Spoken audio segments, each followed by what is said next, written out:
Hello, it's another edition of your favorite parliamentary news magazine program, The Chamber, right here on City TV. With this ceremonial table of parliament right by me, it should tell you that this is a special edition. This is the edition which we are bringing you the most anticipated, and of course the biggest item on Parliament's calendar for the first meeting. That's the message of the State of the Nation address, or the message on the State of the Nation presented by the President. It's a constitutional requirement, and this year the President presented this message this week to Parliament. Of course, there are other interesting things that happen in Parliament as well this week. This is the Chamber. My name is Duke Mensopoku. We're back after the break. Stay with us. You're welcome back from the break. Well, apart from the message on the State of the Nation address, of course, which will bring you excerpts of the E-levy, the controversial E-levy, was also passed this week in Parliament with all of its rancor and theatrics, if I may put it that way. We have curated all that for you and more in the recap segment of the program this week. From 10 a.m. on Tuesday, the Finance Minister, Ken Ofori-Atta, was cited in Parliament with a high number of the members of Parliament present in the House. The Minority Leader, Haruna Idrisu, then raised concerns about the enlistment of the electronic transfer levy on the order paper of Parliament because, according to the minority, it was not captured within the business statement for the week. Every other Friday, we have said that never take us by surprise, because, Mr. Speaker, Parliament cannot be when I conveniently have my numbers, then business can go on. It cannot be. And we will not accept that culture. So when you did not have numbers, you were hesitant. You won't come before the House. Now that you think that you have some reasonable numbers, then you say go to the business of item 27. Mr. Speaker, you are guardian of our standing orders. And that guardian standing order on business statement every other week, it is supposed to be presented so that we know what business we are to conduct. Despite his surprise, the Speaker of Parliament, Alban Bagbin, granted that the motion be moved by the Finance Minister. The proceeds shall be used to tackle the seemingly untractable and hydra-headed challenges of high youth unemployment, inadequate and poor fiscal and digital infrastructure, including in particular roads, rising public debt, and a diminishing entrepreneurship culture, while maintaining and sustaining the flagship programs. Government has also decided to reduce the rate of the levy from 1.75% of the transfer to 1.5% of the transfer.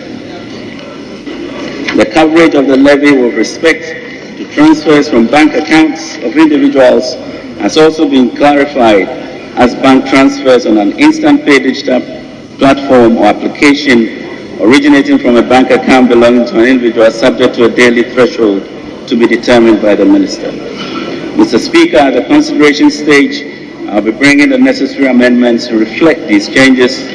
Mr. Speaker, as further to this, and to ensure accountability, government shall, as part of the mid-year review and annual budget statement, provide a statement showing the quantum of levy collected and the purposes for which it has been applied.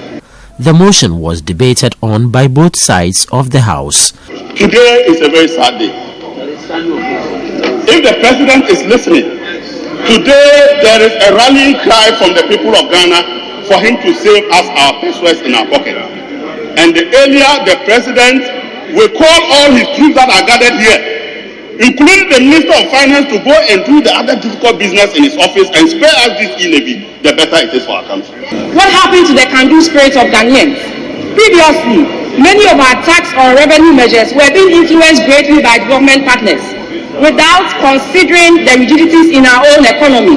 But this is a homegrown tax measure which we believe will go a long way after having considered other equally important things that we need to consider in the economy. We believe that if this revenue measure is allowed to, is passed and implemented, it will go a long way to help us address certain issues that have come up as a result of the global crisis and domestic issues as well. We are looking at this tax, among other things, will help us, one, close the infrastructure gap, two, help us acquire some skills and knowledge and capital for the youth, and also address high debt levels as a result of the COVID-19 pandemic and the financial sector bailout. During the second reading of the bill, the minority staged a walkout as a protest against the passage of the bill. Our economy is tottering at the precipice of bankruptcy, with debt at 351 billion, 81.5% of it. Yet we are told that E-levy is a panacea to solving every economic and social problem of this country. Debt service alone, Mr. Speaker, the Minister of Finance will require 37.5 billion into 2022. How useful and how helpful can a 6 billion be? So, Mr. Speaker, this side, we don't support E-levy. We will not support E-levy. Count us out of it. They can proceed with whatever business they want to do. I thank you, Mr. Speaker. Put the question. My colleagues are in the chamber. Mr. Speaker, my colleagues are in the chamber. I invite you to put the question now.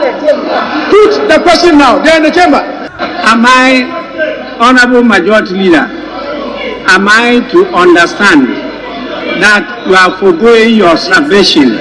Yes, and what you are here, put the question. All right. Honorable members, the Majority Leader has adopted what has already been submitted, and so I proceed to put the question. Those in favor of the adoption of the report of the committee in support of the second reading of the Electronic Transaction Levy Bill 2021, say aye.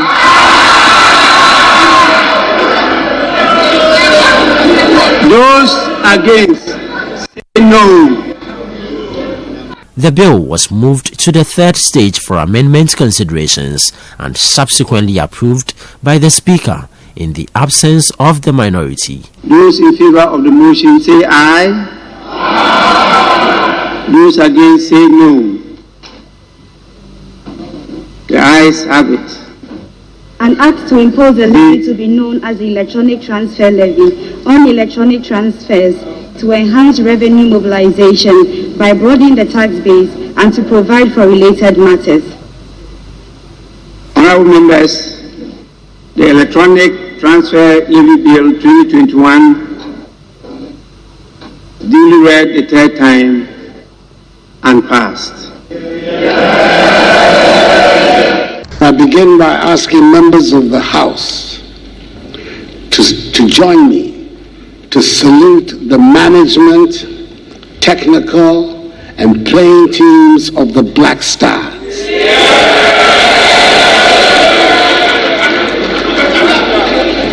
Who against the odds beat the Super Eagles of Nigeria in Abuja yesterday. Their qualification for the World Cup has brought so much joy to Ghanaians.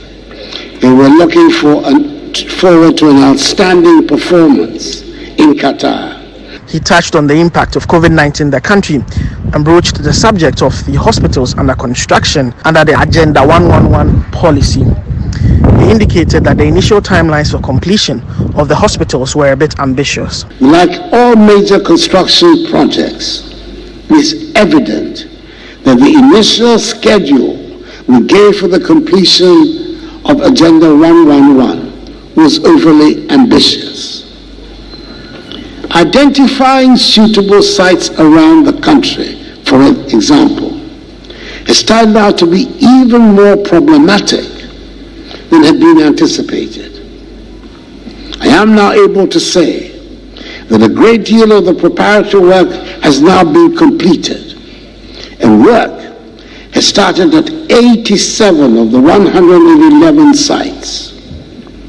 I've been assured that preliminary work on the remaining 24 sites is ongoing. We have every intention of seeing this project through to a successful end, which will enable me to commission all 111 hospitals before I leave office on 7th January 2025. The president touched on the gains made with the national registration exercise and the issuance of the Ghana card. Never again will it be that someone born in this country will live a full life, die and be buried without any record of his or her existence. The operations of the birth and death registry are finally being digitized to make sure the documents issued from that department are accorded the respect they should have. Every child born in this country will be registered, and the date of birth registered will remain your date of birth throughout your life. There will be no school age, no football age, no SNIT age, and no official age. He spoke about road construction and touted his achievements in that sector. In the 5 years of my government, so far, more roads have been built, improved, and upgraded than at any equivalent period under any government in the history of Ghana. Some 10,885 kilometers of new roads have been constructed in these 5 years. Let me mention, Mr. Speaker, that yesterday it was my honor and great pleasure to have commissioned the Tamale interchange. The president also commented on the controversial passage of the E-levy. I'm happy that the House has finally found it possible to pass the E-levy bill. I believe strongly the levy is going to make a significant contribution to revenue mobilization and the management of the national economy. And I want to thank members of the House for making this possible. The road to recovery will be long and hard, but we have started on a good footing by accepting that we are in a difficult place and are taking the difficult decisions that will get us out. After the speech, the minority leader Haruna Idris indicated that it was not a true reflection of the true state of the nation. We expected him to deliver the true state of the nation address, which will reflect the growing hardships and suffering of the Ghanaian people. Regrettably, Mr. Speaker, he himself today does not have the confidence even to talk about the economy or the state of the Ghanaian economy. He is continuing with his promises and slogans. But Mr. Speaker, a constitutional imperative. We are prepared and ready to debate them and to prove a credible alternative led by John Dramani Mahama. So this week on the From the Floor segment, we'll bring you two offerings. First has got to do with the reactions of the majority and the minority after the approval and passage of the electronic transfer levy. With all of its controversies, it was passed in Parliament. The minority reacted with the press briefing. The majority also reacted with the press briefing. We've curated those two major briefings for you on the From the Floor segment. And of course, how did members of Parliament react to the president's over 90-paragraph speech, State of the Nation, message on the state of the nation, a constitutional imperative? How did members of Parliament react to this? I caught up with several members of Parliament after that important speech was delivered on the floor of the House. That is curated for you on the From the Floor segment. Enjoy. I think that given the circumstances of our times, where we are as a nation, given what is happening to the economy, the depreciation of the city, and the international developments, which is triggering escalation of prices on the local scene, we need not only to stand with the people of this country, but as well to stand with the state to ensure the viability of the Republic, which is why I said to us the other day that whereas we recognize that it's important to start with the people may not get it right all the time. But the state remains the state, the Republic remains the Republic. So we have elected not only to stand with the people, but much more importantly, much more enduringly, to stand with the Republic. Colleagues, the purpose of this bill that we've gone through really is to broaden the tax base of our country and to increase revenue mobilization domestically. I'm not too sure that any one of us in Parliament would disagree, minority, majority, would disagree that where we are as a country, we need to recline and look inwards to see if it would be possible for us to increase revenue streams from within our own household, which is what the E-levy seeks to do. The matters that should really confront us as members of Parliament is what we are going to apply the monies on. The bill provides that they are going to apply it to the development of physical infrastructure. That's number one. And we do know that almost every week, in particular on Fridays, questions are filed relating to the development of roads in the various constituencies. Questions are filed relating to the construction of boreholes, the delivery of potable water, extension of electricity to places hitherto unserved, construction of health facilities. And so we are not in disagreement. I'm not sure that any MP would disagree that we should apply this money, the monies that would ensue from the E-levy, to the construction of physical infrastructure, also digital infrastructure, and tackling high unemployment in the country. The bill provides that the monies will be used to grow entrepreneurs, especially young entrepreneurs. I'm not sure that anybody in Parliament will be against this. And we are escalating our debt burden, going out to borrow. If we have to do revenue mobilization inside the country, what it means is that we will curtail the rate of borrowing and thereby curtail the increasing debt stock. Who in Ghana, which MP would say that he doesn't like this? So colleagues, I believe we are adding them on these matters. Now, what Parliament ought to be looking at is reportage. How much is coming? How are we applying those revenues? And I think that Parliament's oversight responsibility should come into play, which is why what we're discussing, which were put together by one of our colleagues on the other side, in the form of amendment.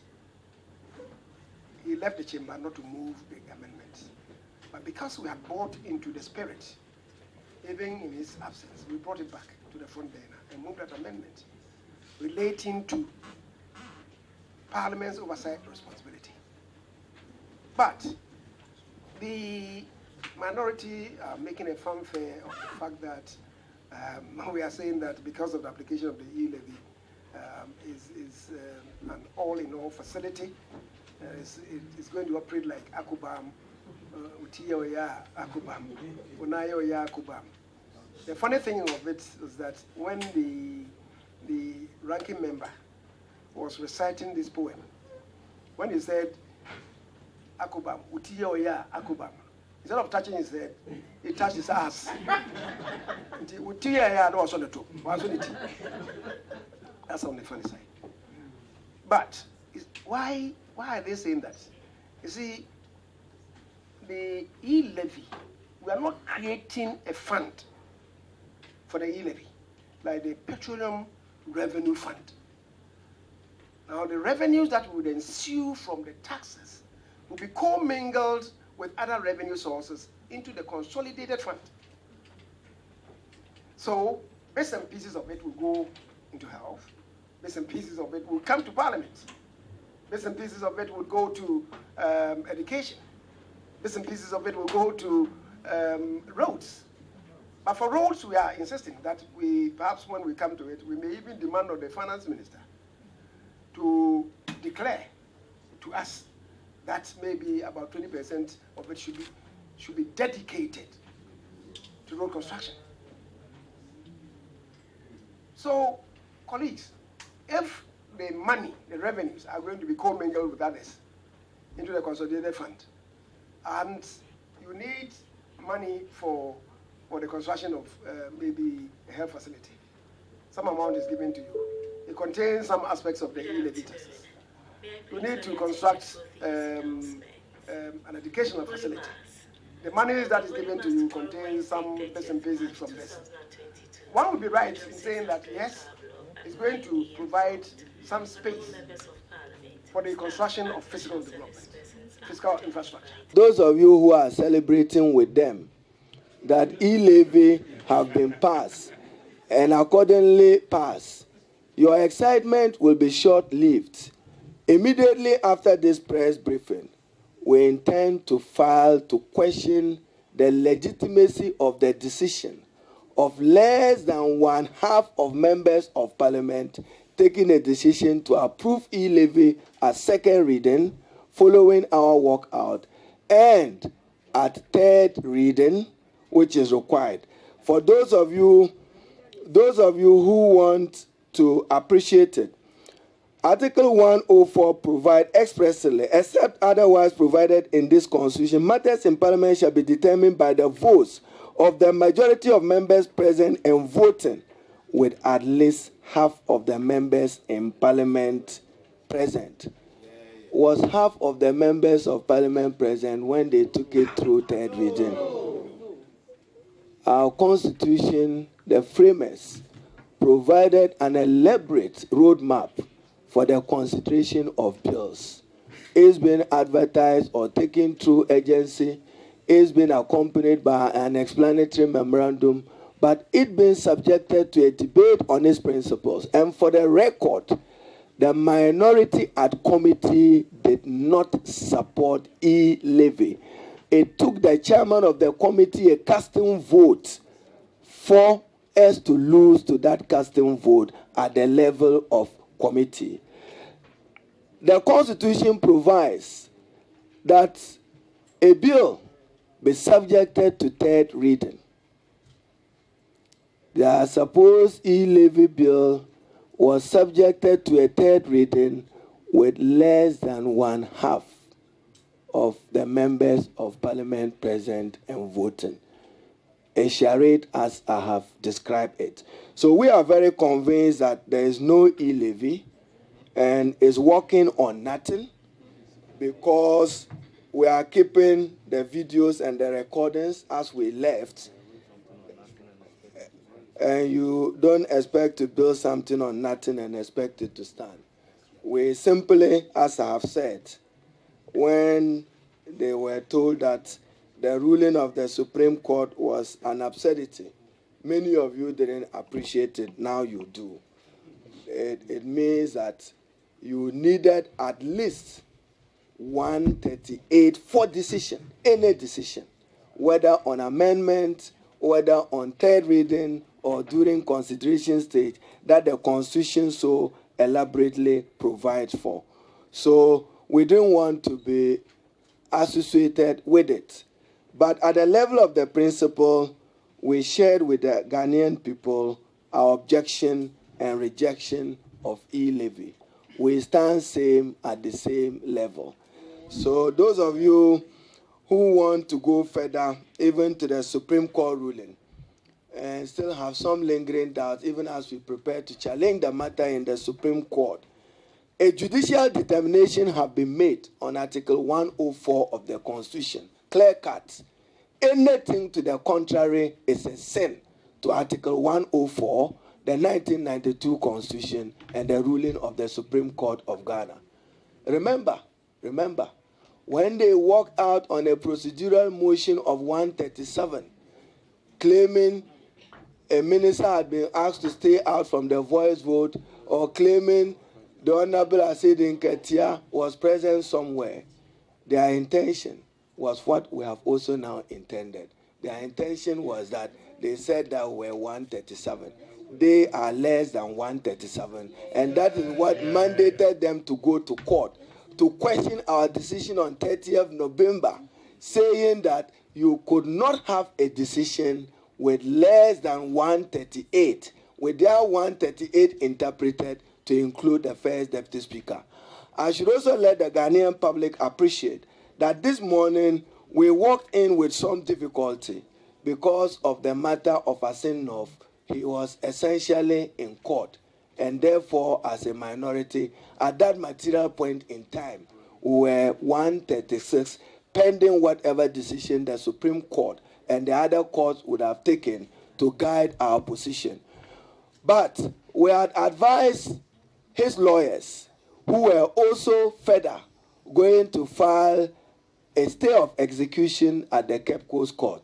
We're still waiting for signals from the lawyers to know where we are, so that we're not in contempt of Parliament, or he was not in contempt of Parliament, following what the last decision was.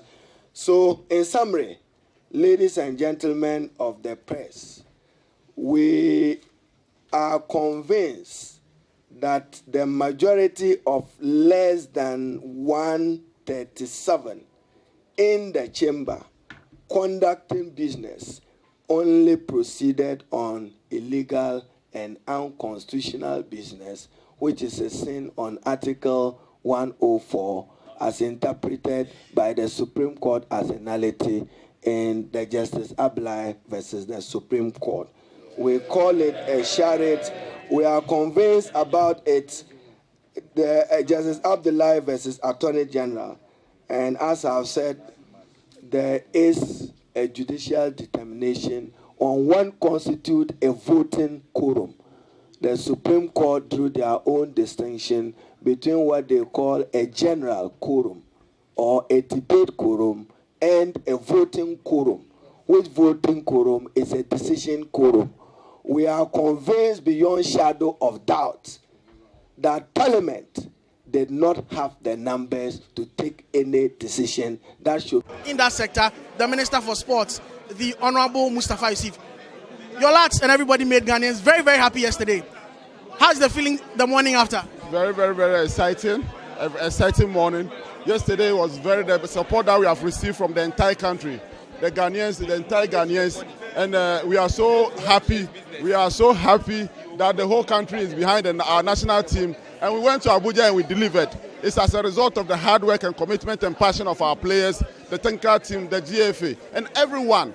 Even from Parliament here, you saw that we did a statement. The whole parliamentarians were behind the team, and that is why this dividend came out of it. It may be too early to ask certain policy questions, but a lot of people are asking about the technical team. You know, they were given a too much permission to look at this. We have Chris Hutton as the technical advisor, Otoado, Didi Dramani, George Boate. Is there a likelihood that this technical team is going to be maintained? We are yet to sit and take a decision. Immediately after AFCON, we took a decisive decision of dissolving the technical team that took us to AFCON. We put in an entering team for this playoff. God being so great, we have achieved the needed results. We will sit down and review everything, then we'll take a decision, we'll communicate to the public. There was a drive to mobilize corporate Ghana to put in certain resources to help the Black Stars going into this World Cup. So far, what are the results that this drive to the corporate Ghana has yielded? In fact, let me take this opportunity to thank corporate Ghana for the massive support that they've given us. We've been able to raise, like I made a statement in Parliament, $2 million. And all this contributed to our success, because if you are inviting your players from Europe, you need to fly them here in Ghana. If they have to go to another country, you should be able to fly them to those countries. You should be able to also make sure that at least you take care of the accommodation and everything. And corporate Ghana has supported us since day one His Excellency did a breakfast, a fundraising dinner at the Jubilee House. And I will take this opportunity to appeal to more corporate institutions to support us, because this year alone, we have the women, the princess, under 20 women national team, the Black Princess, have qualified for the World Cup, World Under 20 Cup in Costa Rica. We also have Birmingham in July. We have the African Cup of Nations qualifier, 3 of them to be played in June, July, and September. We also have the World Cup to also go. So these are huge activities ahead of us. Government alone cannot do this. So we are taking opportunity to appeal to corporate institutions to come and support, and the entire country. Everybody should rally behind the team and support us so that we can go to Qatar, not only just to go and show ourselves, but also go to make an impact. Managing World Cup participations brings about a lot of issues. We saw the Jamaica Commission, so many other things. What is the assurance you are giving to Ghanaians that this 2022 World Cup processes, supporters, taking people to Qatar, players and everything will be managed well, coefficient and all? Luckily for me, I have experience to learn on. At least you've mentioned the Jamaica report. The report is there to guide me, and also the various World Cup tournament that we have been. Also the experiences are there, the events are there for it to guide me. So I'm going to put up a team to ensure that we work and make sure that there is no, this Qatar tournament is incident free. There shouldn't be any challenge at all. You can trust me on that. Records available to us as Parliament, and I sit on the Health Committee. As at 2020, okay, when we were considering the 2021 budget, the expenditure was around 19-point-something billion Ghana cedis. So the 17 billion is not... 2021, I have the records. The man doesn't understand what is happening in this country. He's out of touch. Look, let me give you an example. When the president is delivering State of the Nation address, you tell us the challenges, okay? What you are doing about the challenges and what you will do about those challenges. I'll give you only 2 or 3 sectors. Simple. Then anybody at all can come and equalize. I don't care about that. Number 1, I come from a cocoa growing area. I'm a member of Parliament for Dwaboso. Cocoa is a main occupation there. The challenges in the cocoa sector is not by electronic scale. The challenges in the cocoa sector, if you ask any cocoa farmer today, the challenges are 1. When the cocoa beans are ready, they don't get money. We have approved 1.5 billion Ghana cedis. Syndicated loan. $1 billion. Now the projection was what? The projection was over 800,000 metric tons. How many have you purchased? You have purchased less than 500,000 metric tons. Where is the money? Cocoa season is not over. Of course, I agree. If the cocoa season is not over and you have the money and you have not gotten to your target, what it means is that you must have money available to buy the cocoa. So why should you owe LBCs? Why are LBCs not getting money for the cocoa farmers? The cocoa farmer is not getting fertilizer to fertilize his cocoa farm. What is the present solution? Ukraine is a solution. Russia. No, I'll go to the health sector. I'm the ranking on health. Okay. So only 2 sectors that are done. He says that the Agenda 111 project, yes, the timeline was over ambitious, and that it would by then. A leader doesn't speak this way. The president was he not just being candid? A leader doesn't speak this way. If you do that, you give the people the opportunity not to, 1, believe you or trust you or respect you. And I'll tell you why. Where did we come from? We came from 88 hospitals as a promise, isn't it? The president told you and I that within 1 year he was going to construct 88 hospitals, true or false? He said the timeline was over ambitious. Oh, that is the Agenda 111. We are talking about 88. So don't miss the 2. Agenda 111. No, Agenda 111 is different from 88 hospitals. So the first one was 88 hospitals. So the president lied to us. So the president should have learned his lessons from the 88 promise. I would have agreed if that was the first time. You promised 88. You couldn't deliver. You come and promise 111 and you tell me it's over ambitious. Where is the source of funding? Tell me. Where are they going to get the money? There was some part of it from GIFEC and then also from... Before the committee, there's no source of funding for the... That's what they told you at the committee level. In fact, if you look at the project, the 2022 budget, the allocation to Agenda 111 is 518 million Ghana, and it's public records. You know. Am I lying? You know. When are they completing? You know the president is preparing our minds to the fact that he's going to fail. I said now at the end of his tenure. Exactly. Now, when the procurement of land is even taking more than a year. I'm coming. When they started this project, what did they do? They were going to finish from 12 to 18 months, isn't it? Now he knows that is not going to happen. So he's preparing your mind that he will finish before he leaves office. Finally, this is what is going to happen. Agenda 111. And take it from me. Mark it on the walls. I'm relatively a young guy in politics, so I'm very careful about what I say. There is not going to be any Agenda 111. There's not going to be any. Really? Listen, I'm casting doom and gloom. Listen to me. There is not going to be 111 hospitals at the end of this month's tenure of office. Listen to what is going to happen.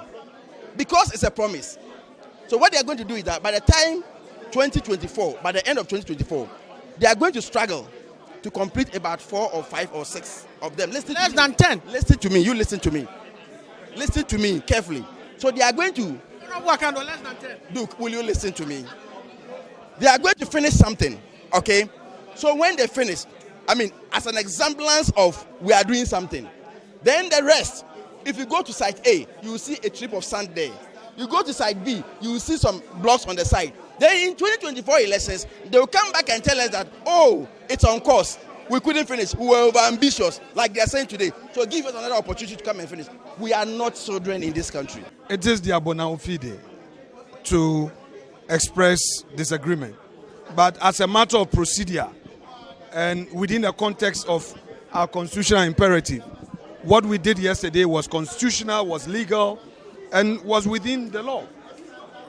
Obviously, the vote and proceedings will bear witness to what happened. So let's wait for them to have their day in any forum, and then we would have a discussion. Facts are sacred. Don't worry. Obviously, I am sure that when we check from the records, they will know that Mr. President will not come to Parliament to merely talk. He would come and make a submission on the basis of facts. In any event, the issue of E-levy is going to benefit all of us as a country. Look, over 90% of questions that are filed in this country, in this parliament, are questions that border on roads. So the president is saying that as a matter of policy, we need some dedicated source of funding to ensure certainty for our contractors in the road sector. You know, the road sector has a long value chain. Artisans are employed, non-artisans are employed, technicians are employed, engineers are employed, people who sell foodstuff. They all get into the value chain. So if a road is being constructed within a year, 8 months, 12 months, 2 years, people in the value chain get the opportunity. Now there's a problem with funding. A contractor will go and procure a loan only to finish with a job and would now have to go through a Goro boy to get paid. Banks will be taking over people's properties, suing contractors. As a chair of the Road Fund Management Board, I believe that if this E-levy is properly managed, we dedicate it towards solving the problem. Trust me, taxes are not things that Ghanaians would want to hear or see. But if we are able to ensure a transparent system of managing this, posterity would judge Nana Akufo-Addo fairly and say that indeed he took a bold decision in ensuring this E-levy came to solve our road problem. 2, unemployment.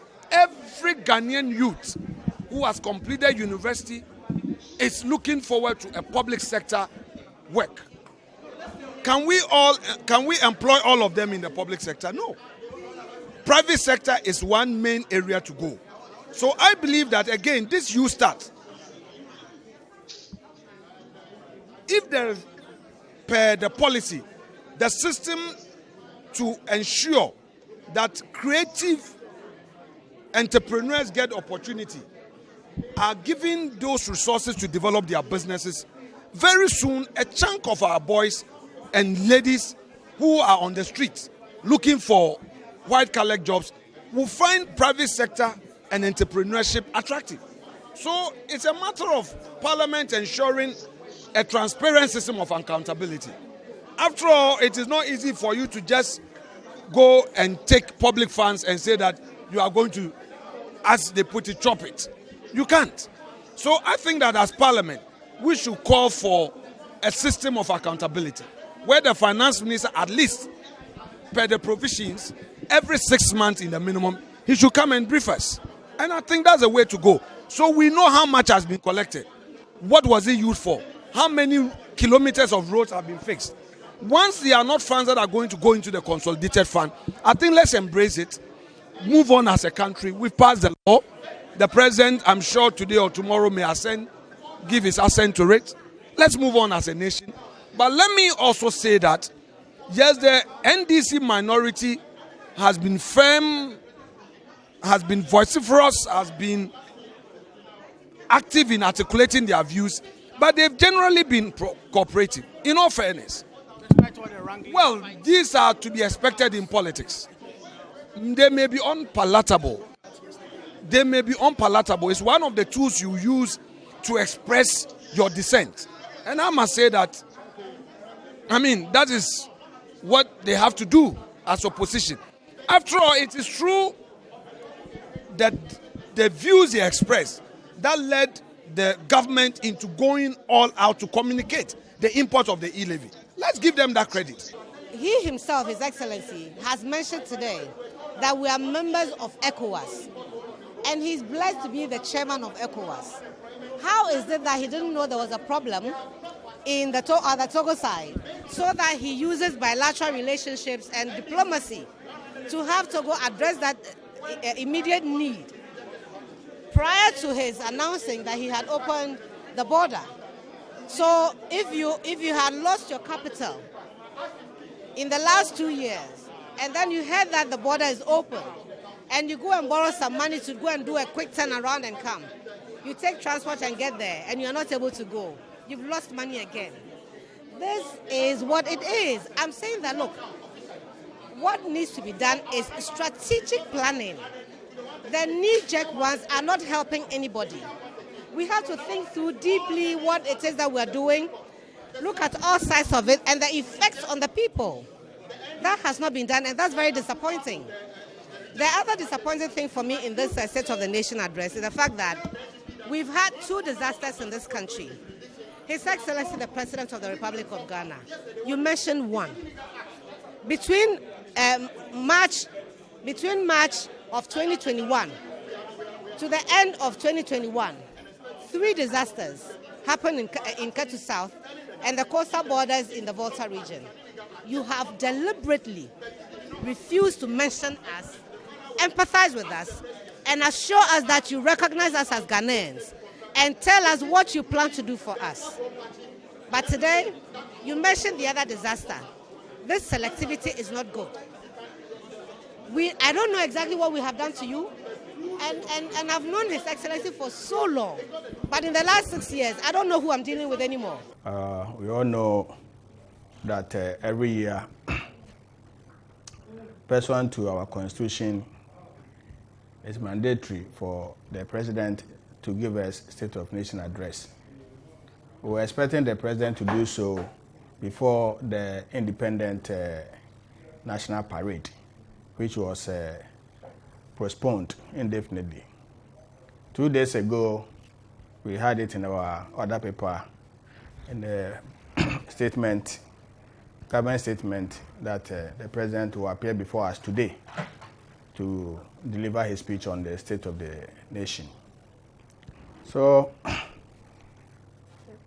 President came today with the entourage, the Vice President, the Cabinet Ministers, and the State of Ministers as well. We have heard the President for a very long standing giving us the State of the Nation. I thought maybe the President will let the nation to know, in the first place, the hardship that we are going through, which sector by which sector, to give us precisely what is happening. I was expecting the President also to let us know the debt that we own, which also did not happen. But the president started saying that we should give hands of applaud of the performance of the Black Star match, which was played yesterday in Abuja. That is a very good news for all of us as a nation. Besides that, what is the way forward? I thought the president also would say something about the E-levy, which was also passed yesterday. I did not hear the president saying anything regarding the E-levy, which is also something Ghanaians are also expecting for the president to talk about. So now we are looking forward to see, after the State of Nation address, what is going to happen, being government machinery and also the economic team, how they are going to tackle the hardship Ghanaian people are facing today.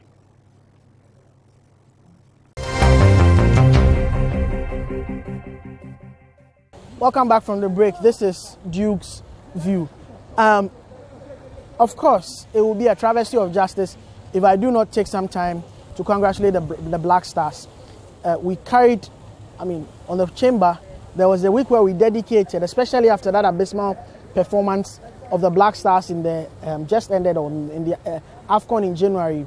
There was an edition where we dedicated over 20 minutes to the lamentations of members of parliament, to that abysmal, that lackluster, that uninspiring performance by the Black Stars in Cameroon, right? 6 weeks after that, there has been somewhat a transformation, and today the Black Stars is heading to Qatar after a very grueling, a very dicey encounter with the Super Eagles of Nigeria, which ended in a 1-1 draw in Abuja, which has occasioned our qualification. A couple of issues suffice here. Number one, there's a pending report. There's a pending report from the Sports Committee of Parliament that looked into this. I think we need to be a bit nuanced. It's important for us to address this challenge. The report must be released as quickly as possible. It was not released by the committee because they did not want to tamper with the psychology, the mood of the players and everything. The fact that we have qualified for the World Cup does not mean that we shouldn't look at what transpired in the AFCON or what happened in Cameroon. As quickly as possible, before Parliament goes on recess. I know Parliament is preparing to go on recess. Before they go on recess, quickly the Sports Committee should release that report. It should be debated on the floor of Parliament so that whatever sanctions will be taken, it is taken as quickly as possible so that all of that goes away quickly and we can start rebuilding towards the World Cup in November. The World Cup is in November. We are in March. You may think that it's too far off. It's not too far off. We need to start taking steps, preparing so that we do not go and disgrace ourselves at the World Cup as happened in Brazil in 2014, where we couldn't even emerge out of the group stage. It is very, very important for that report to be released and cleared out of the way as quickly as possible. As quickly as possible. It should be released. It should not be shelved. If we want the Black Stars to be very strong, we need to point out the problems as quickly as possible and deal with all those issues. It is very important we do that as quickly as possible. So that report should be released, debated, whatever sanctions apply, they should apply before Parliament goes on recess later this month or early in April. It is very, very important. Secondly, the whole issue surrounding the Black Stars, World Cup, fans, coefficient, corruption.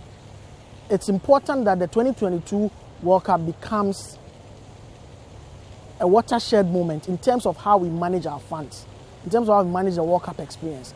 A lot of Ghanaians are excited.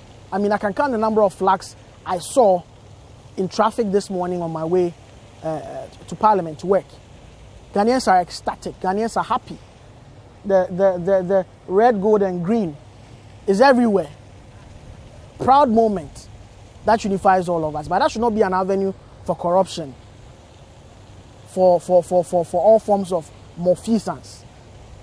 So I'm happy that the sports minister told me earlier on in an interview that you probably seen that this whole thing will be managed by a committee. We have the Jamefe Commission report. It should guide us. This shouldn't be an avenue of corruption. This shouldn't be an avenue for party foot soldiers. This shouldn't be an avenue for fictitious journalists to be ferried at the expense of the state to Qatar.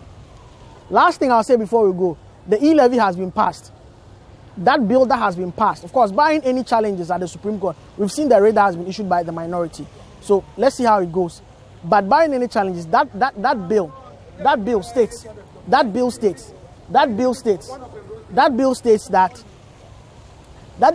that the E-levy will be accounted for every 6 months. Mr. Minister for Finance, please ensure that you do not break this provision in the Electronic Transfer Bill Act. Please ensure that you don't break it. Every 6 months, that accountability should come. This is one of the bills that has faced a lot of opposition, maybe probably after that. A lot of opposition. Ghanaians a lot of people do not even like this E-levy. But it has come to stay. So we want the utilization to be done in a transparent manner. And I will even suggest that every project that is constructed, every project that is born out of the utilization of the E-levy, there should be an inscription to that effect. Remember all those shiny yellow projects, HIPIC initiative, and the rest that were done all over the country.